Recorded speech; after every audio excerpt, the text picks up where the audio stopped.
16 दिसंबर की शाम BHU gate Lanka के मुख्य द्वार पर मेरी रातें मेरी सड़कें कार्यक्रम का आयोजन किया गया। इसमें भारी संख्या में बीएचयू की छात्राएं एवं छात्र तथा नागरिक समाज के लोग शामिल हुए तथा देश में महिलाओं के ऊपर बढ़ती हिंसा के खिलाफ आवाज उठाई गई। यह कार्यक्रम 12 साल पहले देश की राजधानी दिल्ली में घटित विभत्स निर्भया कांड की याद में आयोजित किया गया, जिसने पूरे देश को दहला कर रख दिया। कार्यक्रम में महिलाओं के खिलाफ बढ़ती हिंसा पर आक्रोश व्यक्त किया गया। बीएचयू गेट लंका के मुख्य द्वार पर सभा हुई, जिसमें महिलाओं की आजादी को समर्पित कविताएं और क्रांतिकारी गीत गाए गए। उसके बाद बीएचयू मुख्य द्वार से रविदास गेट होते हुए पुनः मुख्य द्वार तक मसाल जुलूस निकाला गया। इस कार्यक्रम का आयोजन दखल एकोवा आयशा और NSUI के द्वारा किया गया। मेरी रातें मेरी सड़कें कार्यक्रम में छात्र छात्राएं और बनारस के आम नागरिक एकजुट होकर ये ऐलान किए कि अब हम और ऐसी घटनाओं को बर्दाश्त नहीं करें। महिलाओं के लिए सार्वजनिक स्थानों को सुरक्षित बनाना होगा, जिस पर उनका बराबरी का हक है।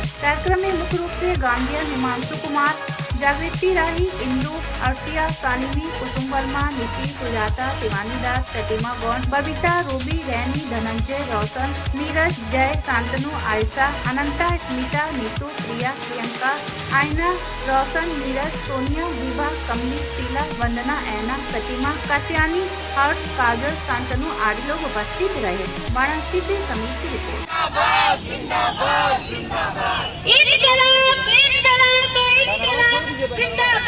जिंदाबाद जिंदाबाद जिंदाबाद जिंदाबाद।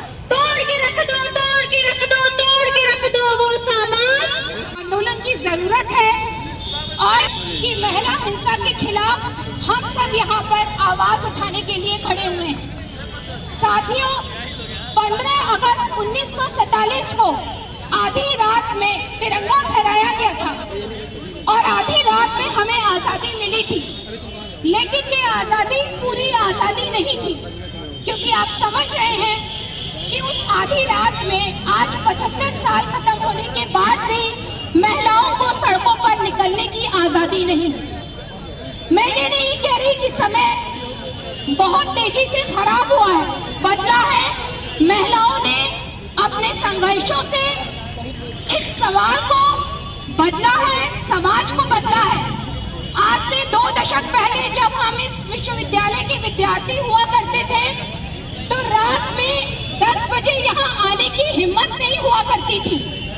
इन 2 दशकों में महिलाओं ने इस विश्वविद्यालय में, शहर में अपनी उपस्थिति से लंका की इन चौराहों पर और इन चाय की दुकानों में अपनी उपस्थिति दर्ज कराई है और रात में यहाँ आपको लड़कियां मिल जाएंगी। ये बदलाव आया है इन 2 दशकों में हमारे सामने। निर्भया आंदोलन 2012 में शुरू हुआ, 2013 में हुआ, उसके बाद बहुत कुछ बदला। इसी विश्वविद्यालय से 80 घाट तक हम लोग आंदोलन की अगुवाई करके यहाँ पर 1 महीने तक आंदोलन करते थे। निर्भया के आंदोलन के 2016 दिसंबर की उस रात के बाद से 18 दिसंबर से बनारस के अंदर, बीएचयू के अंदर निर्भया के बाद बेखौफ आजादी का नारा पूरे देश में गूंजा था। बेबाक चलो, बेखौफ चलो, संविधान के साथ चलो, ये नारा हमने लगाया था। निर्भया आंदोलन के बाद बदला है। महिलाओं ने अपने आंदोलन से जस्टिस वर्मा कमेटी का गठन कराया और इस कमेटी के बाद बलात्कार की परिभाषा को पुनर्परिभाषित किया गया और एक तरीके से बड़ा बदलाव हुआ। 2024 में शर्मनाक ढंग से कलकत्ता के अंदर एक महिला डॉक्टर के साथ रेप किया गया। उस देश के अंदर जहां पे सरकारें फर्जी ढंग से बेटी बचाओ और बेटी पढ़ाओ का नारा लगा रही हैं, वहां पर एक बेटी के साथ, महिला डॉक्टर के साथ बलात्कार। महिलाएं पूरे देश के अंदर बाहर निकली और रिक्लेम द राइट और रातों पर अपने अधिकार का नारा लगाया महिलाओं ने। ये बदलाव आया है। आप लोगों का मुकदमा लेकर अदालत नहीं जा सकते। यदि आप अदालत जाएंगे तो आपके ऊपर जुर्माना लगा दिया जाएगा। तो ये जो हमारी न्यायपालिका की और हमारे स्टेट की हालत है, उसकी तरफ भी हमें ध्यान देना जरूरी है।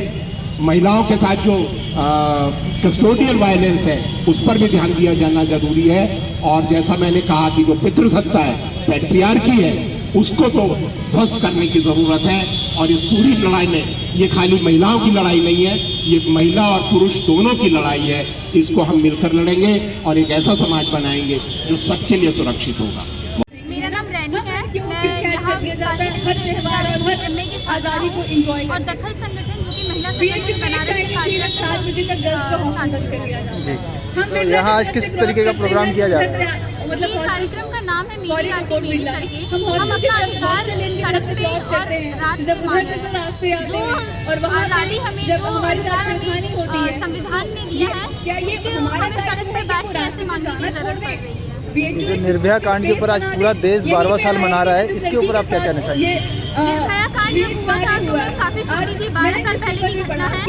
और उस समय ये रोना खड़ा हो गया था और लगा था कि अब जब ये कानून बन रहा है तो शायद ये चीज़ें कम होंगी। लेकिन आज 12 साल के बाद भी हमारे सामने कलकत्ता जैसी बड़ी घटना आ रही है।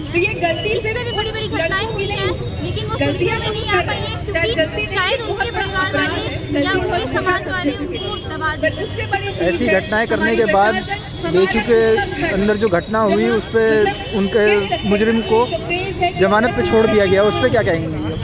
उसमें मैं ये कहना चाहती हूँ कि अगर शासन और सत्ता हमारे साथ अगर ये कहती है ना कि बेटी बचाओ बेटी पढ़ाओ, लेकिन इस देश की बेटियाँ नहीं मान पा रही है इस बात को कि वो बचाना चाह रही है और पढ़ाना चाह रही है।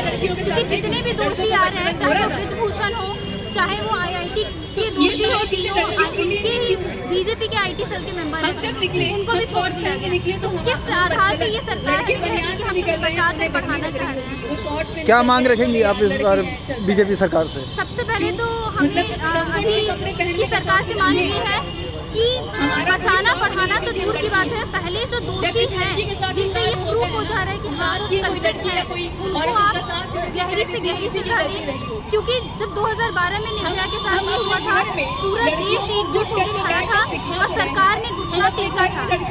2012 में जो सरकार थी, कांग्रेस की सरकार थी, मनमोहन सिंह की सरकार थी, वो सरकार घुटना टेकी थी, कानून बना था। भले ही 10 साल के बाद, जो कि बहुत लंबा समय है, नहीं होना चाहिए इतना, ये फास्ट ट्रैक आ चुका है। जितनी जल्दी और जितना बड़ा, जितना खतरनाक सजा होने से देना चाहिए।